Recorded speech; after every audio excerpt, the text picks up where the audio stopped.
Hi, it's Muji or Bored Black Girl. Normally when I do these videos, books and beauty videos, I look a little bit different because obviously I have an outfit on and I'm getting ready to do my makeup and everything. But for this books and beauty video, we are going to be talking about Heartstopper by Alice Oseman. And I'll be completely honest, I don't really know how to feel about this book, but let's get into why I'm not dressed up. Now, originally, as I do for most, if not all of my books and beauty videos, I talk about a book as well as do some makeup inspired by the cover. And I'll be honest, that was my original plan for today, but my day has just kind of gone crazy, and instead of putting some makeup on and recording, we're just gonna record. Also, you guys are getting me in my pink curls, so that's how you know I'm really down in the dumps right now. But it is what it is. So I decided, instead of postponing this video and waiting until I could do my makeup, that I would just talk about it regardless. I mean, it is called Books and Beauty, but I'm 60, 70, 85% sure I don't have a color that would look similar to this, and I don't even have an outfit to go with the cover. So we're not gonna get upset. Instead, we're just going to talk about the book. Now, Heartstopper by Alice Oseman was published on February 7th, 2019. The novel was originally an online webcomic that was posted on Tumblr, Tapas, and Webtoon. Now, the story follows two young boys, Nick and Charlie, as they become friends and fall in love. This series is one that focuses on mental health, LGBTQ issues, and of course, being a teenager while falling in love. So of course, there will be things like toxic relationships, homophobia, and depression. Now, I'll be honest, this book was a super quick read. I mostly believe that is because I was reading fast, and two, it is a graphic novel, meaning it is a lot of drawings that are telling the story rather than words telling the story. So originally I did expect this book to be a little bit longer. It is about 263 pages, and you know, being a writer and being somebody who reads, when I hear that and I translate that to words, I think, okay, you know, that's gonna be a pretty nice book. But because graphic novel, I managed to read it super fast, and I also am unsure how I feel about it. Now, chapter 1, titled Crush, starts with Charlie Spring on his way to class, where he meets Nick Nelson, the year 11 who sits beside him in math class. Now, we can see by how Charlie reacts to Nick's plain out kindness that he is someone who still has trauma from being bullied. Another thing we see is how rude and impatient Ben is when it comes to texting Charlie. But it doesn't take long for Nick and Charlie to become friends. We also meet another friend of Charlie's, who is Tao. And Charlie tells Tao about his crush on Nick, and Tao immediately tells him off, joking that, "Do you have a crush on everybody who's nice to you?" And to make things even worse, Tao is pretty sure that Nick is straight. And in other straight news, we see Ben coupled up with a girl, and Charlie decides after that that he is no longer interested in meeting up with him. But at school, because he will not be taking no for an answer, Ben finds Charlie. He traps him into a conversation and starts to talk to him, but things get physical. Ben grabs Charlie, but Nick Nelson comes and ends their conversation. Ben leaves, and Charlie asks, "Why are you friends with Ben? Kind of seems like a dick." And after seeing how fast Charlie can run and being impressed by his speed, Nick actually ends up asking Charlie to join the rugby team. Now, although Charlie's gay, Nick Nelson dreams are bursted into thin air, he does actually say that he will think about joining the team. Now, it doesn't take long for people on the team to have a lot of criticisms about Charlie joining. Regardless, I actually really love the super cute block art montage we get, showing not only Charlie getting better at rugby, but as well as getting along with everybody on the team. And I also kind of love the fact that the rugby coach is an ex-female pro player. I don't know why, I just think it's cute. But Charlie is actually surprised once Nick tells him that he is a pretty good rugby player. He even admits to Nick about feeling as if he's going to let everyone down and that he is not wanted. But Nick disagrees, saying instead, "You're a good player and I want you here." This "I like you" stays pretty stuck in Charlie's mind. But Charlie's high doesn't last long, because when he goes back to the locker room to change, we see that him and Ben are texting, and for some reason it is putting Charlie in distress. Now the two decide to meet up, and when they do, it takes no time for Ben to become physical, and when Charlie declines it, he blames it on trying to be nice. Sure. Charlie wastes no time calling Ben out, saying that Ben is the one who's actually afraid of getting caught and is the one who has a girlfriend and is the one who doesn't give a shit about Charlie. But Ben disagrees, saying that Charlie is instead not ready or accepting of the fact that Ben is not quite ready to come out. Charlie continues to argue, and no longer wanting to listen, Ben tries to kiss Charlie. Now this is intercepted by Nick, who has been listening in on their conversation. He throws Ben aside and the two boys leave. Now we see that on his walk home, Charlie is actually heavily criticizing himself, while on the opposite end, Nick is getting a ride home from his mom, and he is thinking back on Charlie's smile. And I think that here is when Nick's crush develops at the end of part 1. Now we are going to get into part 2, or chapter 2. I'm not really sure how it's supposed to be titled, but part 2, titled Crush, starts with Nick reminiscing on last year when Charlie came out. He thinks back to everything that was said about him, and he even texts Charlie, checking up on him and saying not to talk to Ben again.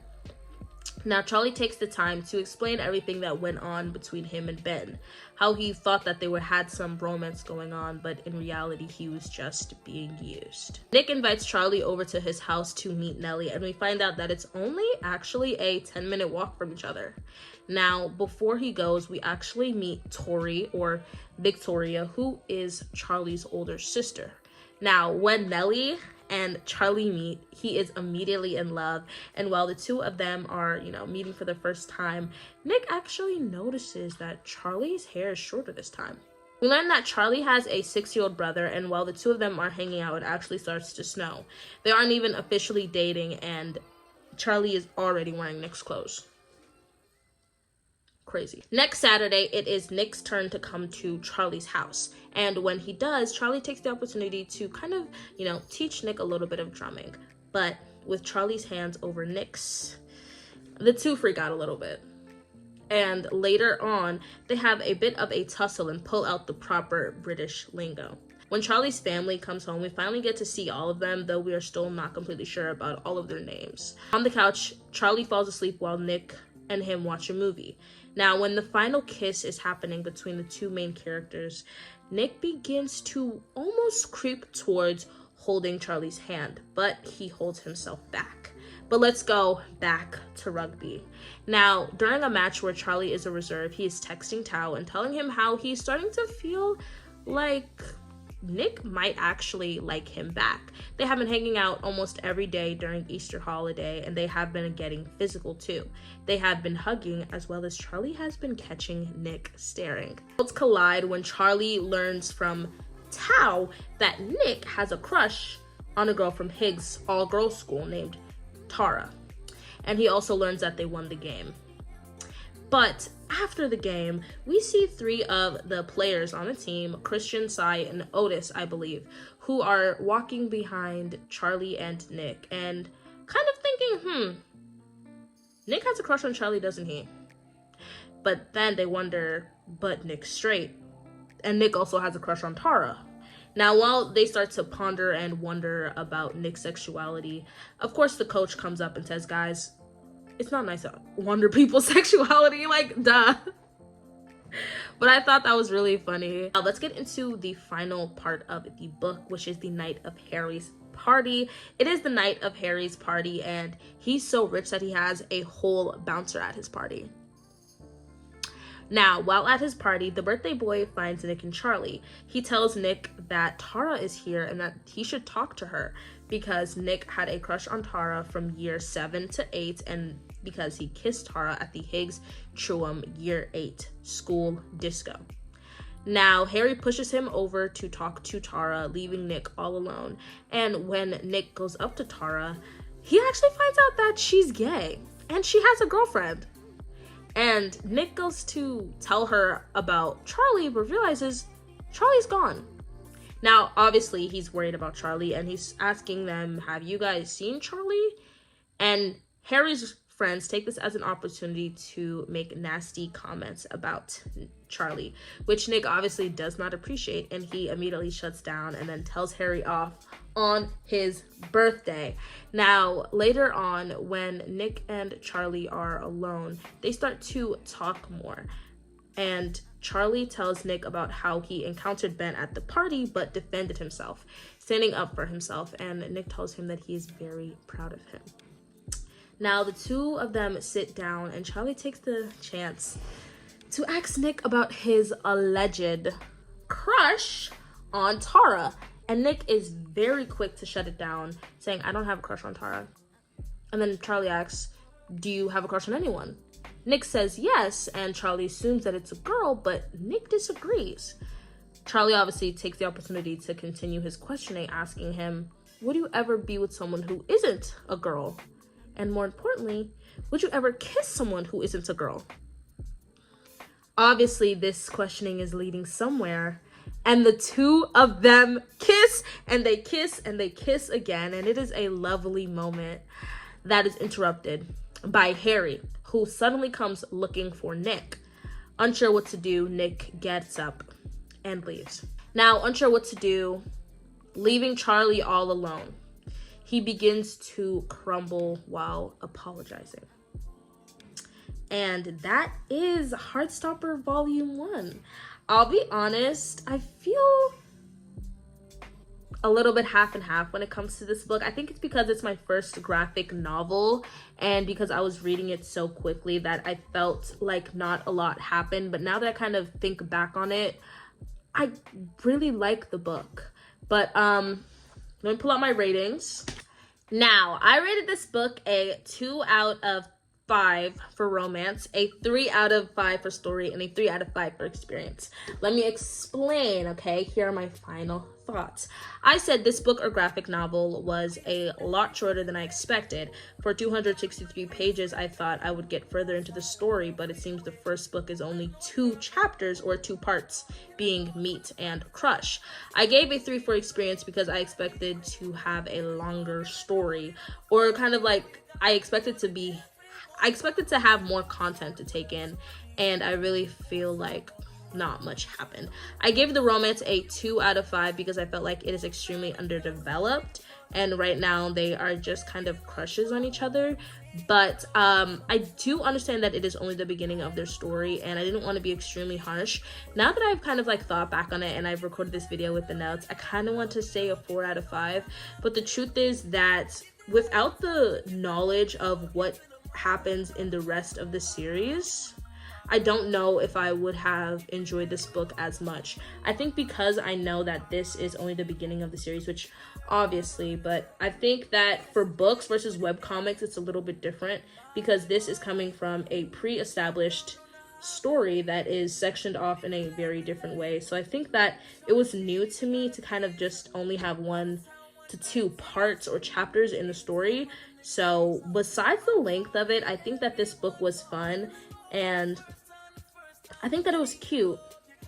I think that it's really interesting to see how all the characters are drawn, especially because these are young, I don't want to say young kids, but these are teenagers. And seeing Harry's swoop of hair is so real because some people really be swooping their hair. But thank you so much for watching this video. I know that this was a bit of a different video, especially because this had no reading vlog and it's a books and video where I'm not even doing my makeup. I'm super sorry for that. The next book is a Heartstopper's book, so it might just have to be a pattern of me not actually doing makeup in the videos.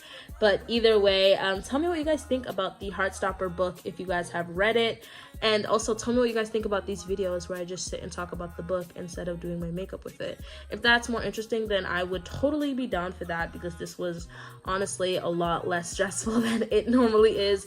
But again, thank you for watching. Make sure to check out the description below, where I will actually be doing a second review, which will be about the TV show. Please go check that out. And then soon also make sure to check out my Etsy shop that is linked, as well as my social medias.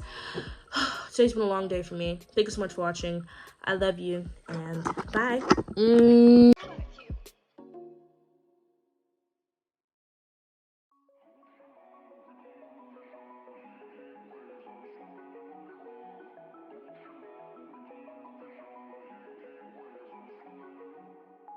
Usually I put something on TV, so we never think about you and me. But today I see our reflections.